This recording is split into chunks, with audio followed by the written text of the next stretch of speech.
una vez más. Estamos acá hoy en Luna Nueva para poder interiorizar, poder meditar, reflexionar sobre aspectos importantes que, como hablamos la sesión pasada, como piezas de rompecabezas, van construyendo nuestra realidad. Y esa construcción de realidad, argumentamos, tiene un factor o un elemento predominantemente inconsciente. Y esto es que en todo momento, como plantea la psicología budista, tenemos aquello llamado la mente continua, Shrota Vishnana en sánscrito, que es más o menos como un obturador de fotografía de estas cámaras reflex antiguas, que momento a momento están pasando fotografías fijas de manera incesante. Y esta continuidad parecería que cada momento es nuevo. Sin embargo, vamos cargando nuestros miedos, vamos cargando nuestra incertidumbre, vamos cargando nuestro sistema relacional con nosotros. Y como se argumenta también en círculos psicoterapéuticos, todos tuvimos una infancia compleja, todos tuvimos una infancia dolorosa, así que superémoslo. Dicho desde esta perspectiva, esto que vamos arrastrando, que son las piezas del rompecabezas, por un lado hay que reconocer que no son todas esas piezas de rompecabezas propias o personales, sino que a veces vamos arrastrando con culpas, vamos arrastrando con enojos, vamos arrastrando con ansiedad, con fijaciones, disculpen, de padres, de abuelos, o de todo esto que llamamos el mandala familiar. ¿Y qué significa mandala? Significa un network, significa una red relacional que, visto desde el tantra budista, representa energía, energía muchas veces expresado a través de vibraciones, como se plantea. Los mandalas humanos vibran con la sílaba Nri, los mandalas animales con la sílaba Tri. Y aunque este tema es un poco más específico y complejo, lo que es importante es entender que mucho de lo que nosotros consideramos propio o personal viene de esas piezas de rompecabezas. Y hoy quiero compartir la reflexión de el miedo y la incertidumbre. Miedo e incertidumbre son parte también de ese flujo de esas piezas de rompecabezas que constituyen nuestra experiencia y nuestra personalidad. Miedo en tibetano, una de las palabras es jigpa. Y jigpa está relacionado también con el deterioro. Entonces, miedo y deterioro tienen una relación, tienen un vínculo importante. ¿Por qué?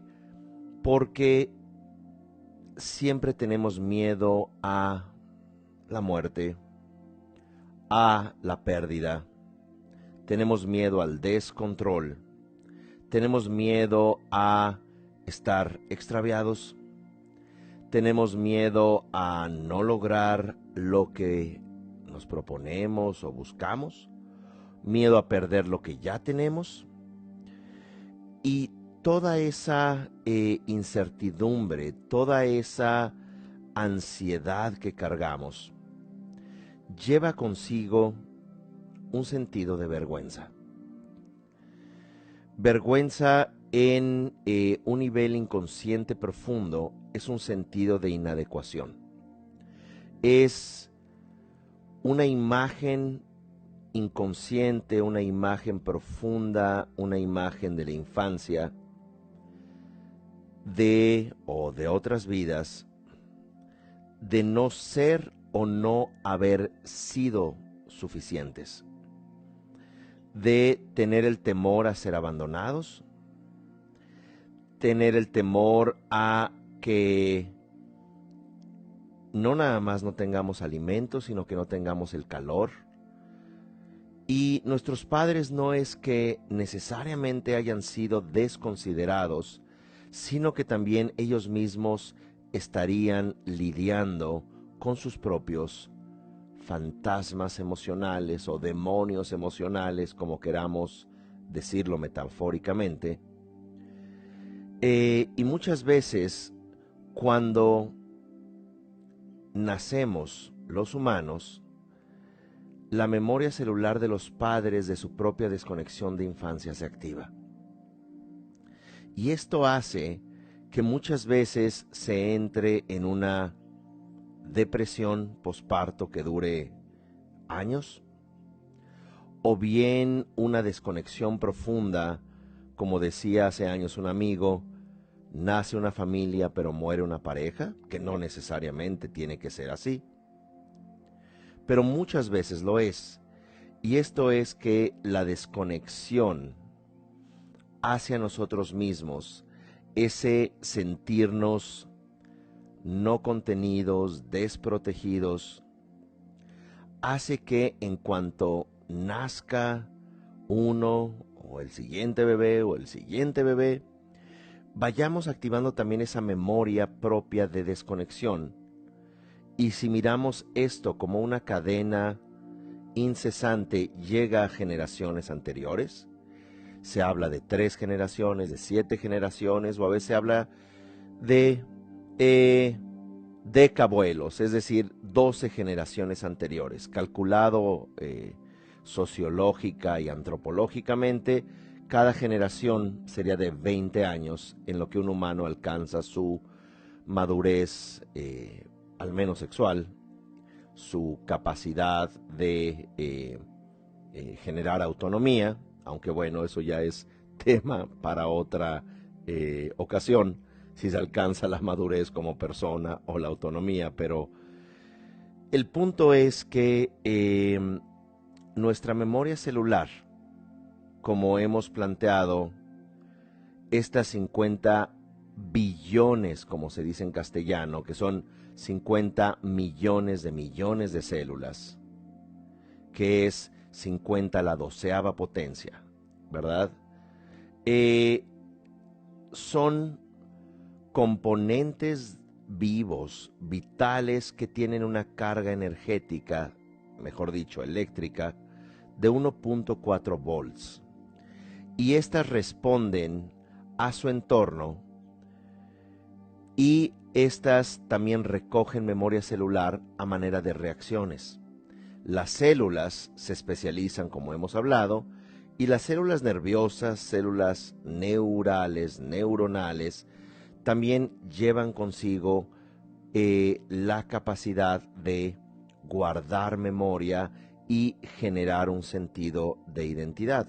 No importa si estábamos en el vientre materno, como plantea el doctor Belsky, o si tenemos días de nacido o meses de nacidos, pero estamos desde las neuronas del mesenterio, neuronas que se encuentran en el área del estómago, apodado hoy en día como el cerebro del estómago, y en el pericardio también tenemos neuronas, y se han preguntado neurocientíficos para qué funcionan.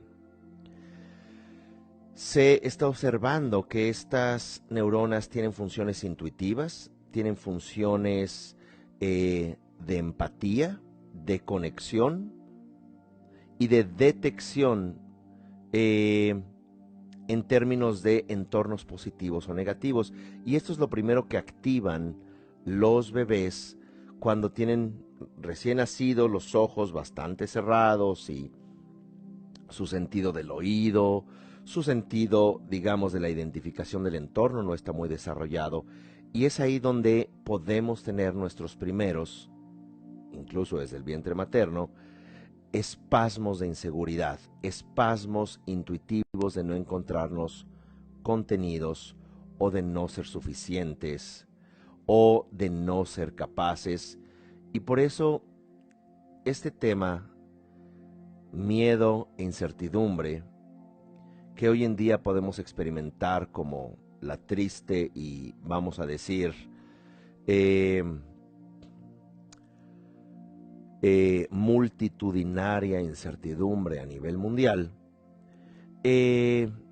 claro que está allí, pero también se va a conectar en mucho a esa conexión a nosotros mismos.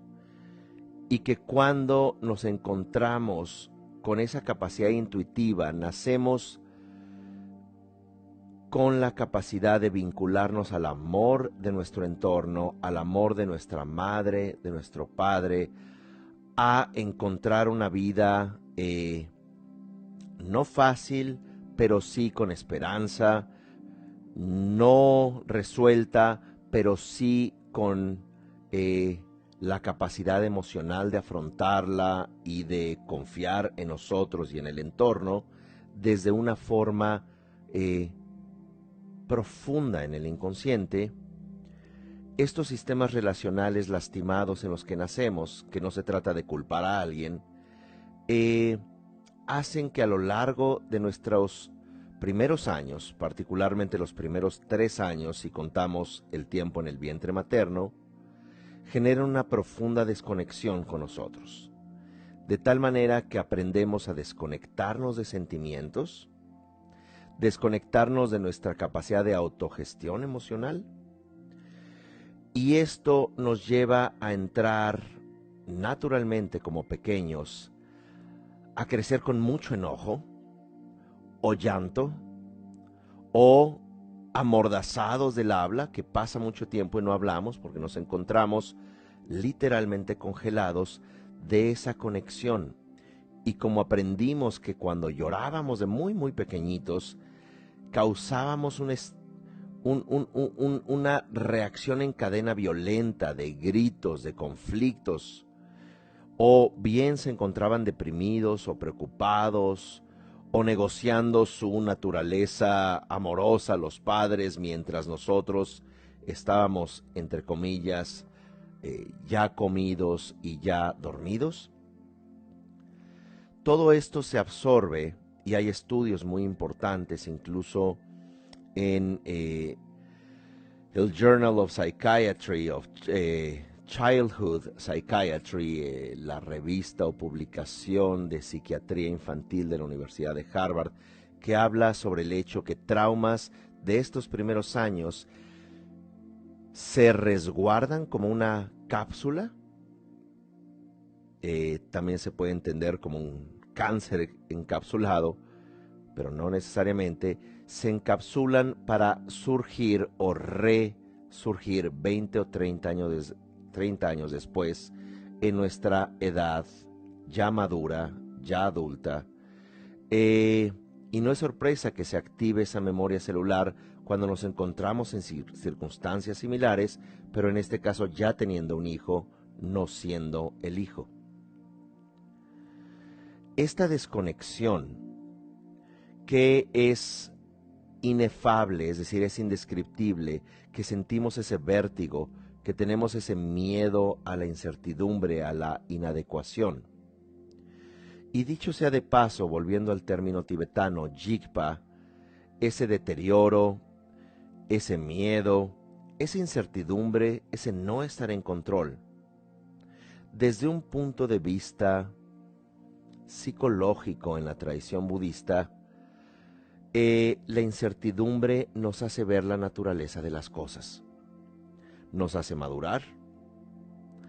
La incertidumbre, pudiéramos decir, es ese manifiesto de la existencia en contra del narcisismo primario, en contra de ese ser narcisista centralizado, en donde piensa que todo está en función de él, incluso no nada más su pareja, no nada más sus hijos, sino está en función de él el mundo, así trata a sus colegas, así trata a sus amigos, a su pareja. Y este trastorno narcisista puede llevarnos incluso a querer controlar el mundo. Por eso vemos en círculos de poder, círculos políticos, círculos donde se concentra el dinero, las personas más disfuncionales y narcisistas. ¿Por qué? Porque quieren tener el control, quieren tener la, entre comillas, seguridad de bienes materiales, pero que se vuelven realmente excesivos al grado que 80 familias humanas poseen la mitad del Producto Interno Bruto mundial. El armamento humano, que hasta hace 20 años hizo un estudio, o por lo menos lo comentó en las Naciones Unidas, Oscar Arias, el presidente de Costa Rica en aquel momento, que gastábamos 3,000 millones de dólares, repito, 3,000 millones de dólares al día en armamento, en donde también el consumo de antipsicóticos y medicamentos legales, esto es, medicamentos que mitigan la ansiedad, que mitigan la depresión y todas las enfermedades causadas por una profunda desconexión humana, incluida la esclerosis múltiple, la hipo o problemas de tiroidismo, la disautonomía, incluido Parkinson, problemas cardiovasculares o de obesidad, que ciertamente a veces tenemos que llenar muchos huecos, muchos vacíos, tratando o teniendo trastornos alimenticios, la exteriorización, porque queremos controlarlo de afuera, es una forma de no afrontar el miedo y no afrontar la incertidumbre. Lo que nos propone la tradición contemplativa en Oriente es que respiremos y que aceptemos la naturaleza de las cosas. ¿Cuál es la naturaleza de las cosas?, nos podríamos preguntar. La naturaleza de las cosas es que todo es cambiante, impermanente, usando un anglicismo, es decir, transitorio. Y esta impermanencia también nos lleva a una metáfora, a una imagen, que es como una roca hecha de gránulos de arena, hecha de muchos granos de arena, que de pronto se precipita, ¿verdad?, en un río. Y es muy grande esta roca de arena, y poco a poco, conforme se precipita en el río, se va, siendo esto impermanente, se va pulverizando, se va disolviendo, hasta que al llegar al mar ya nada más llega arena y se funde con el océano. No quiero traer como una metáfora muy extensiva a qué es el océano, ni mucho menos, pero solo traer la metáfora, la imagen de el movimiento como impermanencia y la disolución natural de lo que nos compone como individuos, estos gránulos, que también la tradición budista le llama no identidad. Impermanencia, transitoriedad, cambio por un lado, y por otro, aceptar que estamos cambiando, que no hay nada sólido respecto a nosotros.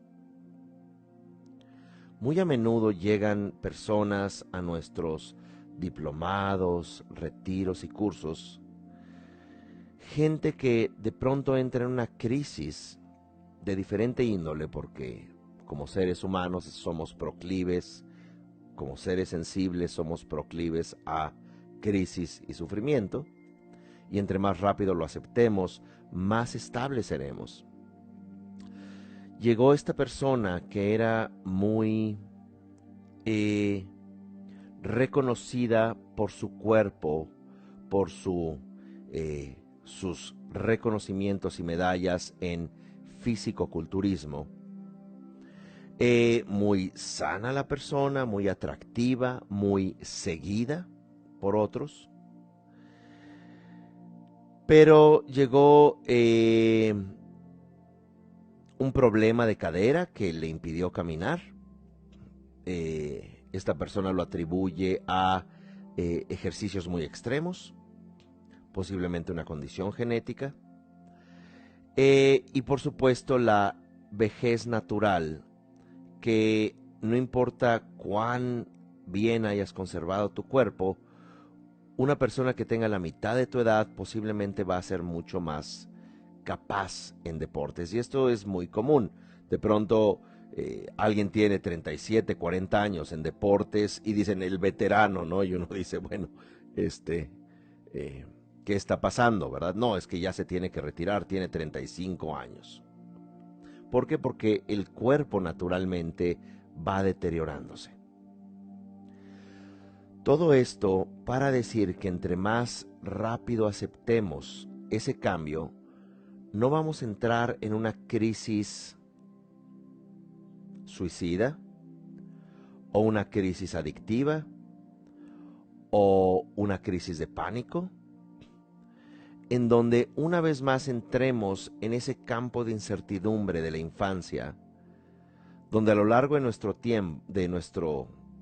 tiempo adolescente, de nuestra infancia, de nuestra etapa madura, fuimos exteriorizándonos pensando que ese miedo interno ya lo habíamos mitigado porque ahora somos famosos, porque ahora ostentamos poder político, o porque nuestro cuerpo es muy atractivo, o porque tenemos la idea social de lo que se debe de hacer, como por ejemplo, estamos casados y o tenemos hijos.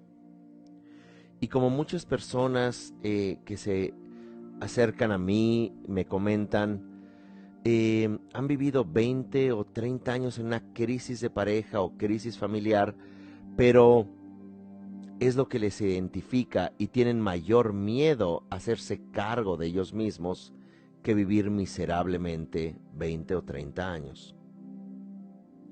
Cuando se colapsan sus estructuras exteriorizadas, tales como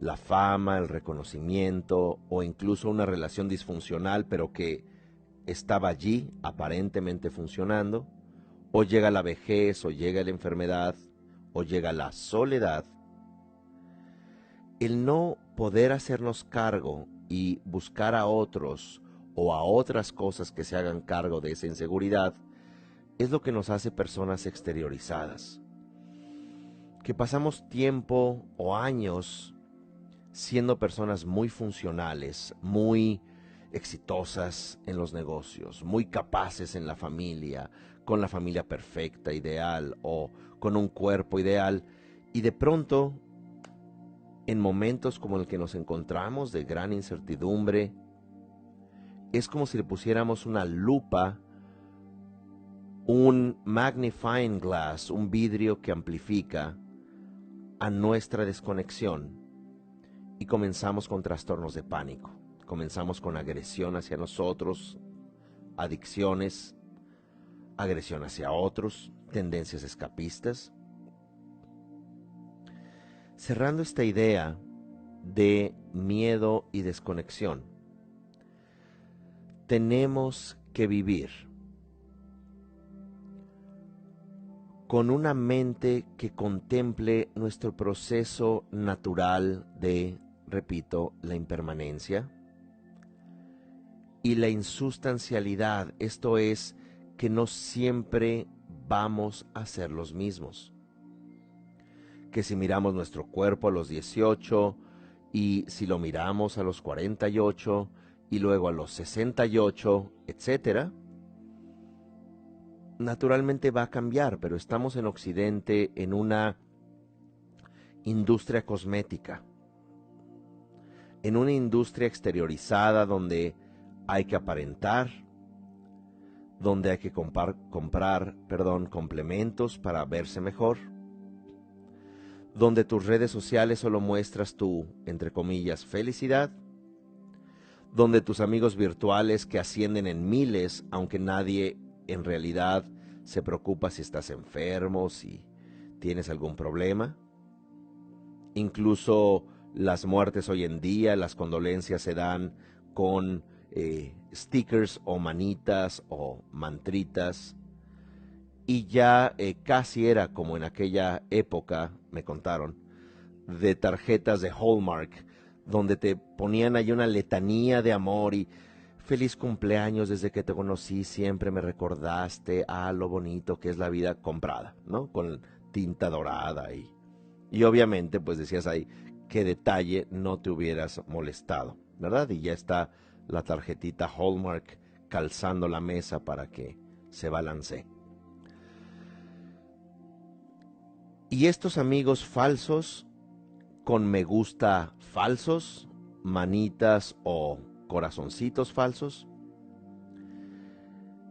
con la imagen falsa de ti, con una falsa conexión, es lo que hoy compone esta exteriorización o epitomiza, es decir, ejemplifica la desconexión con nosotros mismos. ¿Por qué? Porque no somos capaces de enfrentar nuestro miedo, nuestra incertidumbre, aceptar nuestros fracasos, aceptar nuestro deterioro físico, aceptar incluso la posibilidad de no ser exitosos como aparece en los programas de liderazgo, de éxito, de reinventa tu personalidad. ¿Por qué no ser un poco patéticos? ¿Por qué no, como plantea el budismo, aceptar el hecho que no estamos en control? Y cuando aceptamos que no estamos en control, cuando aceptamos que vamos a morir, no uno está, ay no, ni lo menciones, toco madera. Bueno, tienes linóleo en el piso, entonces bueno, como quiera que sea, o piso laminado. Si aceptamos que vamos a morir, si aceptamos que todas las relaciones se transmutan, se transforman, si aceptamos que la conexión más importante que debemos de generar en nuestra vida es a nosotros mismos, y que eso incluye el miedo y que eso incluye el dolor. Y que cuando nos conectamos con nuestro dolor, no significa que vayamos a ser masoquistas, pero significa que vamos a poder mirar nuestro dolor y observar el mensaje que tiene. Una forma de no observar el dolor, por ejemplo, en un fracaso relacional, decimos,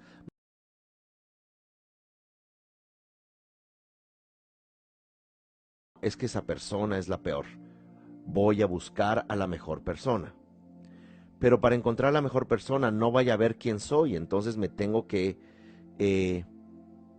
llenar de apariencia y de una fachada para que no vean quién soy. Y al poco tiempo vemos quién la persona que conocimos es, y esa persona que nos conoció vemos quién somos. Ve quién somos, perdón. Y lo que ve es ese miedo, esa desconexión, esa vergüenza, esa codependencia y apego que no hemos sido capaces, que no hemos sido valientes de decir, como el poema de William Henley en el siglo XIX, soy el amo de mi destino, soy el capitán de mi alma. Yo no voy a abandonar mi barco así haya olas gigantescas. Así que vamos a hacer esta primera meditación, que no es una de estas meditaciones donde meramente todo es lindo, sino donde vamos a aprender a respirar y a observar con empatía. Recordar esta metáfora que si somos el capitán de nuestro barco y todos los demás, incluidos tripulantes y viajeros de ese barco, lo abandonan, tú tienes que mantenerte en el timón. Tú tienes que mantener la esperanza y la conexión a ti, porque es tu barco, porque es la dirección que tú tienes que determinar. Y no importa si se hundiese ese barco, tú te mantuviste firme a tu conexión, a tus convicciones, al sentido y al propósito de tu existir. Pero ¿qué pasa en cuanto alguien abandona el barco? Dices, si abandonas el barco, yo también abandono mi barco y me muero. Si yo no tengo todos estos beneficios y bienes materiales o reputación o cuerpo, entonces ya no seré quien soy. Así que en esta meditación, el objetivo fundamental es que podamos, con la imaginación, aprender a observarnos con empatía, sentir el miedo y relacionarte con ese miedo. ¿Qué significa? Y uno diría, ¿como para qué? Si todo es lindo, ¿y por qué no únicamente meditamos en la luz violeta y todo son sonrisas? Por supuesto que es un método respetable, pero el que podamos relacionarnos con nosotros mismos incluso cuando todo se derrumbe, como dice la psicóloga Brené Brown, cuando estás esperando que te llame el médico después de el examen, el mamograma, el examen prostático, del antígeno, y estás muy nervioso, cuando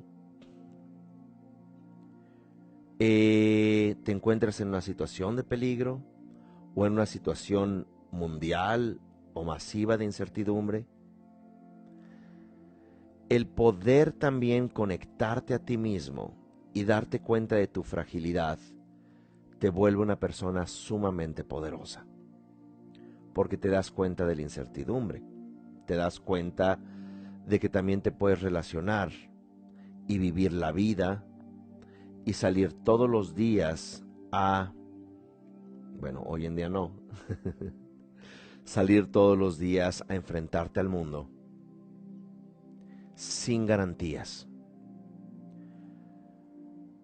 Volviendo a Brené Brown, puedes decirle a alguien te quiero y quisiera una relación sin garantías de que esa persona te va a corresponder.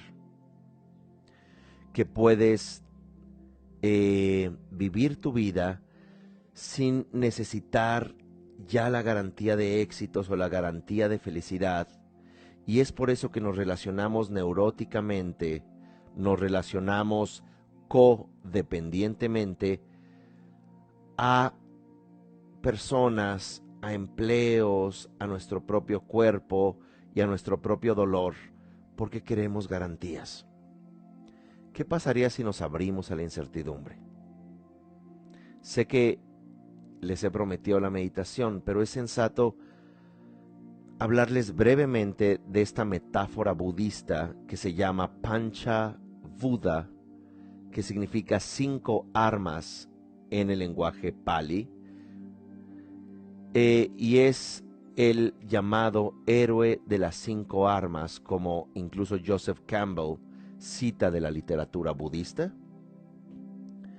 Y era este aprendiz de artes marciales que por 12 años aprendió el uso de 5 armas.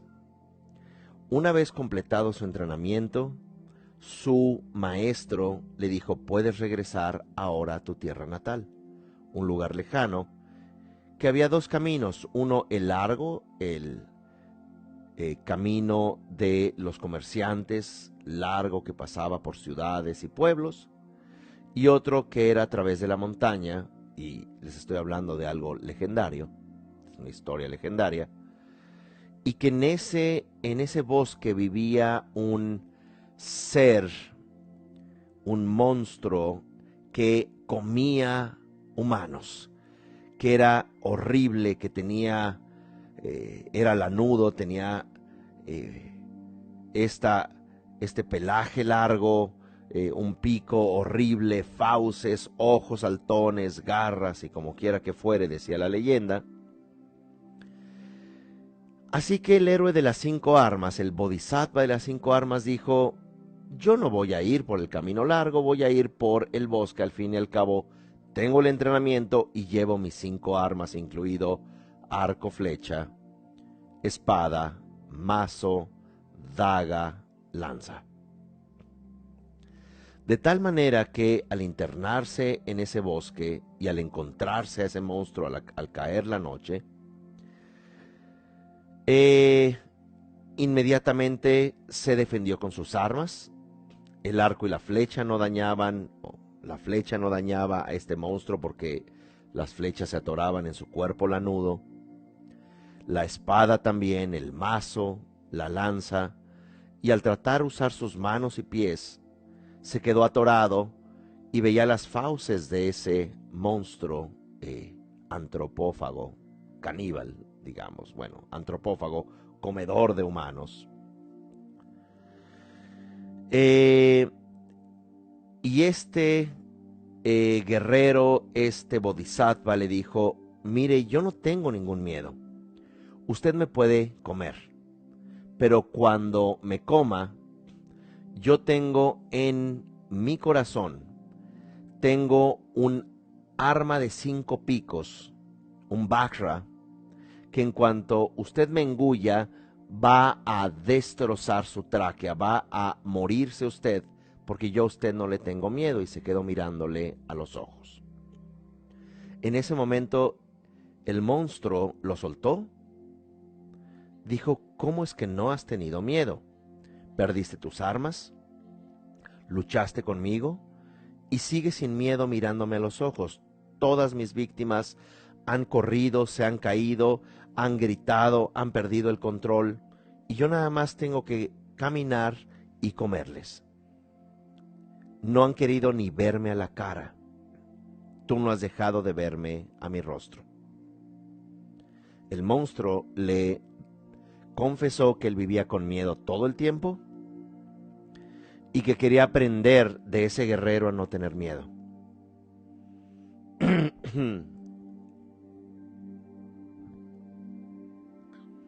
La metáfora nos dice que hay que mirar al miedo a los ojos, porque el miedo te está tratando de dar un mensaje muy importante, que esa desconexión, que ese no querer ver, es lo que va a perpetuar tu miedo y tu dolor, y lo que te va a hacer una persona exteriorizada. Sin más, vamos a hacer este ejercicio. Inicialmente me gustaría que sea un ejercicio de respiración para destensar, y luego entramos a la meditación vinculada a mirar al miedo a los ojos, a mirar a la incertidumbre a los ojos. Una vez más, la punta del dedo pulgar en la base del dedo anular. Es un ejercicio muy simple. Cerramos los puños, los ponemos en nuestra ingle y vamos a tomar aire. Cuando tomemos aire, inflamos el vientre, sacamos el aire, lo contraemos. Y cuando escuchen la palmada, van a sostener el aire, en este caso estirándose. Sostienen el aire lo más posible dentro de ustedes. Luego sueltan el aire. Todo es por la nariz. Y luego volvemos a tomar aire haciéndonos hacia el frente. Y ya enfrente vamos a mover nuestros hombros hacia atrás 7 veces.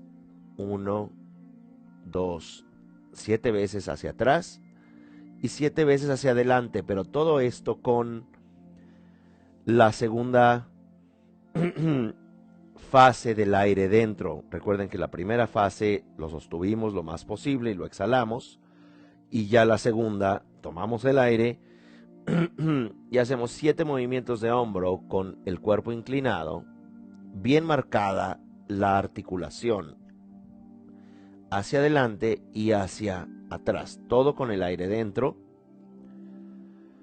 y luego soltamos el aire. Al soltar el aire,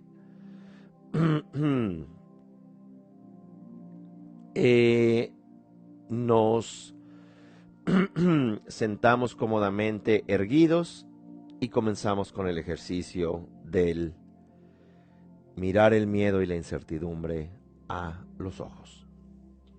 Así que sin más,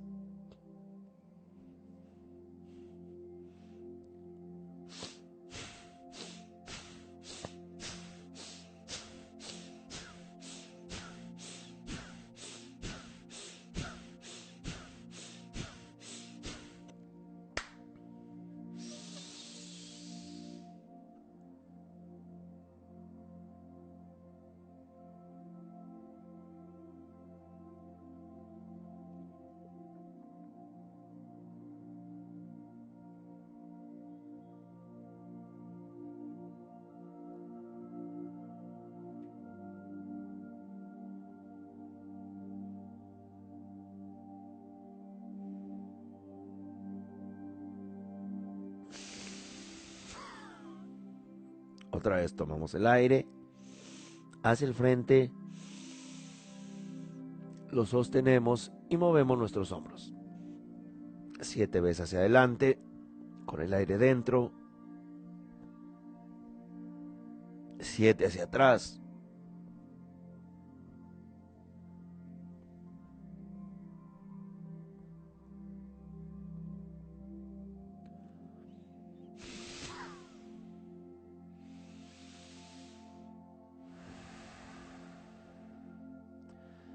y nos sentamos ahora cómodamente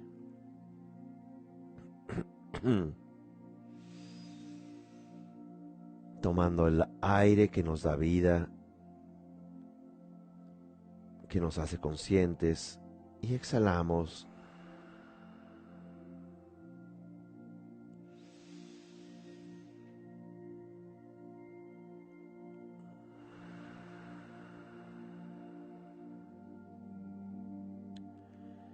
y ahora nos imaginamos frente a un espejo, tal como nos vemos hoy en día,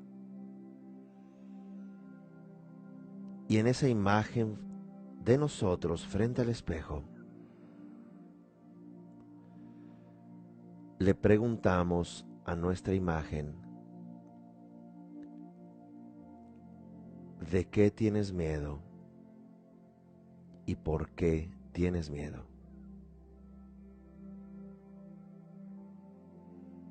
Y en ese reflejo del espejo te miras a los ojos.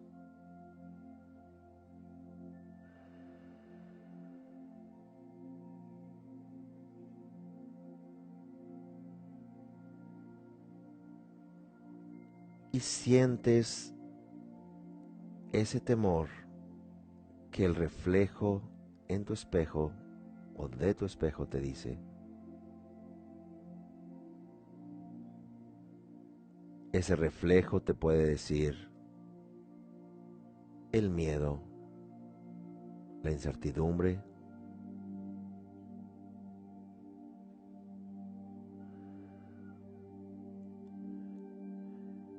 y detrás del espejo, como si miraras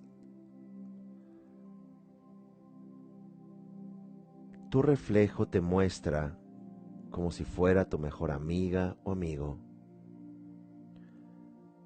A lo lejos te señala los escenarios de miedo que tiene. Puede ser la enfermedad, te señala posiblemente la soledad o abandono, o la indigencia o la pobreza, o el miedo a no ser capaz o no ser suficiente.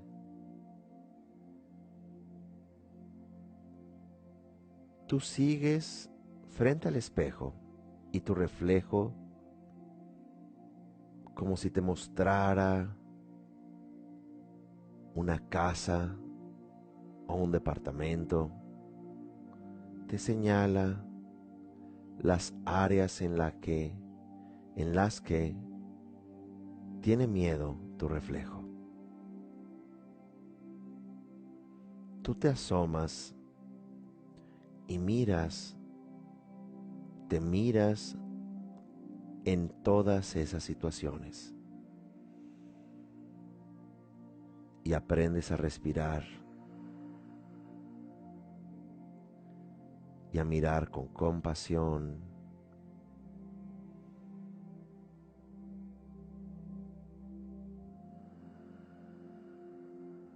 que no son pensamientos negativos. Por el contrario, es positivo mirar esos miedos.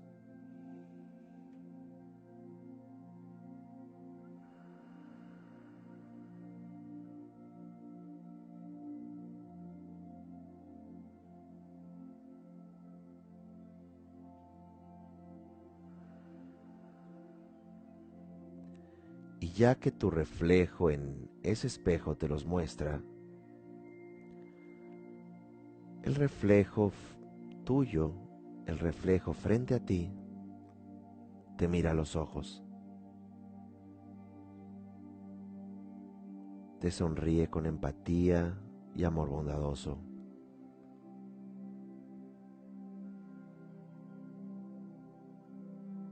Y te dice, como una frase sabia: no estamos en control, y sin embargo eso nos hace maravillosos.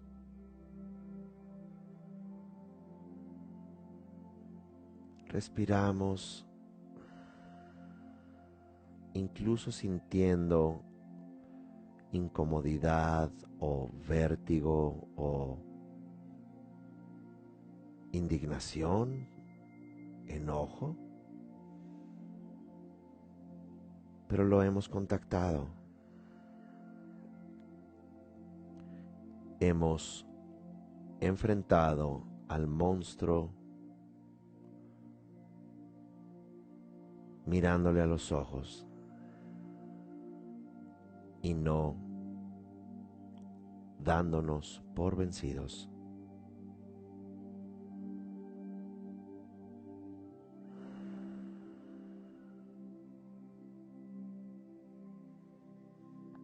Y vamos saliendo de la meditación.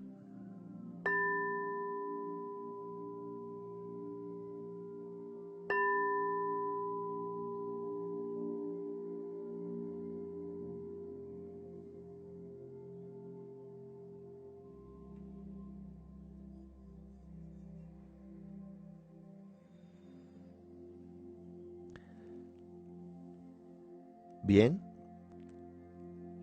les quiero compartir que el próximo jueves 28 de mayo vamos a tener este retiro en línea que se llama Purificar el Karma. Y este retiro que vamos a tomar enteramente en línea está conformado de 4 módulos y lo más importante de este taller es cómo vamos a purificar y primero que nada entender qué es el karma. No entender el karma es como tener un mapa inconsciente que al no conocerlo vamos a vivirlo sin darnos cuenta que a veces ese mapa inconsciente pueden ser lugares a los que no queremos llegar o lugares que ya conocemos y que cuando los podemos trabajar de manera psicoterapéutica que es el primer aspecto, trabajar la biografía emocional en términos de purificación de karma. Vamos a hacer consciente esa biografía emocional y purificar a veces, como dice la metáfora budista, aquella persona con los ojos vendados que camina por un lugar desconocido. El segundo aspecto es trabajar con el amor bondadoso y la compasión, que es una de las características más importantes en el budismo. Y ya la tercera y cuarta parte, que es necesario tomar las dos primeras, puedes omitir las dos últimas partes y tomar por separado los dos primeros módulos, pero si quieres tomar completo o los dos últimos, hay que tomar los 4, donde ya trabajamos con mantras, respiraciones y trabajamos con visualizaciones que son muy poderosas para simbólicamente, que finalmente todo es símbolo y significado, incluso en el inconsciente, que el budismo ya en ese nivel llama energía, purificas a nivel muy profundo el karma, que son, vamos a decir, predisposiciones mentales. Algunas escuelas antiguas, como la Sarvastivada budista de hace más de 2000 años, hacía la metáfora de semillas kármicas. No es de que tengamos ahí semillas, sino son improntas kármicas con escenarios relacionales que nos van construyendo como estas microestructuras que dan lugar a la estructura de nuestra realidad y nuestro mundo.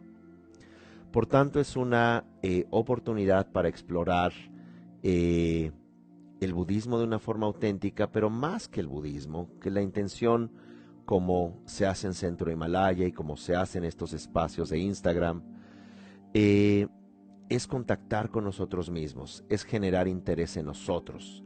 No dependencia en el budismo, ni mucho menos dependencias en gurús o dependencias en ideologías rígidas, sino el que podamos generar un interés en nuestro despertar, porque finalmente eso es de lo que se trata. La práctica más elevada para ti es la que te conecte con tu genuina condición.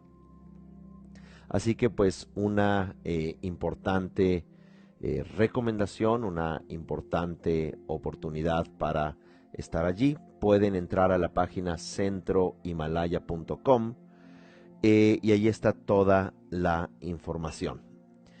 Me da mucho gusto, comentan sobre las meditaciones, que pueda ser un espacio donde podamos coincidir y trabajar juntos en nuestra experiencia, en nuestra práctica.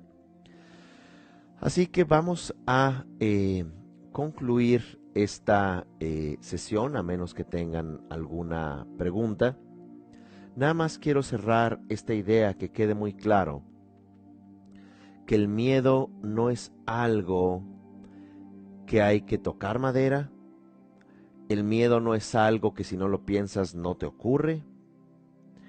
Entre más suprimamos al miedo, más vamos a estar desconectados de nosotros mismos, porque el miedo es una respuesta adaptativa a la sobrevivencia. El miedo es una respuesta adaptativa a salir del peligro, y lo guardamos en nuestra memoria para no volver a encontrarnos idealmente en esa situación. Ahora, esa memoria celular en los mamíferos predominantemente existe también en aves, en reptiles, etcétera, pero en los mamíferos tiene una característica muy importante de la conexión del entorno materno, del sistema límbico, y cómo nos adaptamos a una conexión con otros, en este caso mamá y papá, para generar este entorno desde donde vamos a conectarnos con nosotros a partir de la conexión primaria. Desafortunadamente, la cultura humana, enfocada mucho en la exteriorización del humano, creando narrativas como por ejemplo el mercado es más importante que los humanos, y la pregunta es ¿quién fregados creó el mercado? Los humanos, pero ahora ya no es importante el humano, sino es importante el mercado, y tenemos pues obviamente eh, un cataclismo ecológico, un cataclismo económico, guerras y conflictos para mantener economías, que nada más es reflexionar sobre que los mundos que creamos se piensan, se construyen dentro y luego se manifiestan y coelaboran o co-construyen afuera. Los co-construimos nosotros. De la misma manera que primero a partir de recursos internos construimos nuestra identidad y luego nos exteriorizamos. Así que contactar nuestro miedo y verlo como una respuesta adaptativa y tener la valentía, como se dice en tibetano, jigme, tener la valentía para contactar con tu miedo, sentir el vértigo, sentir la inseguridad, pero nunca abandonarte a ti mismo. Respirar. Sentir miedo para expresar tus sentimientos, a veces para decir lo que quieres o decir lo que no te agrada. Así que una recomendación, si no es obligación por supuesto, toma una hoja de papel. Obviamente puedes escribir en tu tablet o teléfono como gustes, pero ya estamos demasiado esclavizados por estos gadgets. Toma una hoja de papel, si es que se consigue todavía, búsquenlo en un mercado anticuario. Anota en esa hoja de papel 2 tipos de miedos. El primer párrafo son los miedos externos. El mercado, las finanzas, el empleo, no estoy diciendo que sean falsos. El no tener suficiente para esto, el desempleo, enfermarme, que son genuinos y legítimos. Y ya la segunda parte son los miedos internos. Miedos como no ser suficiente, no ser capaz, el perder el amor de alguien, o el perder mi pertenencia a algo, o el morir, o como fuere. Y mire esos miedos, nada más obsérvalos, léelos unas cuantas veces.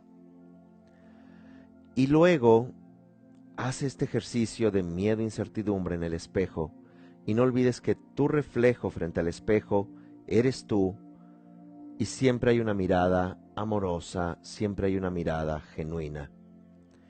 Y este reflejo tuyo te muestra tus miedos para que tú los observes, porque entre más huyamos del temor, más nos convertimos en el temor. Así que, bueno, se puede hacer este ejercicio, sí, como mencionan, el miedo a no ser aceptado, el miedo a ser rechazado. Y cuando miramos el miedo y aprendes a relacionarte, surge esa valentía. El miedo al sobrepeso, bueno, es multifactorial, brevemente lo voy a responder, que ya nos quedan un par de minutos. Es un miedo a no ser aceptado. Es un miedo a... por un lado puede ser tu imagen, por un lado a veces también el sobrepeso puede tener que ver con lo emocional, no alcanzar a ser reconocido, ser visto. Entonces a veces también uno gana sobrepeso. Puede uno, como dije, tener trastornos de alimentación, como llenando vacíos con la comida. Puede ser también una forma de autorrechazo, el ahora no voy a comer o ahora voy a hacer esto. Es multifactorial, pero algo muy importante es, puedes desear no tener sobrepeso, puedes desear no experimentar pobreza, puedes desear que no te echen del empleo o que no estés en una relación disfuncional, pero no estar congelado. Recuerden que el miedo nos congela y hace que dejemos de ver como ahí está el monstruo, no lo vemos y el monstruo nos come. Así que mirar al miedo a los ojos y mirar a la incertidumbre con valentía y coraje, como se dice, con el corazón.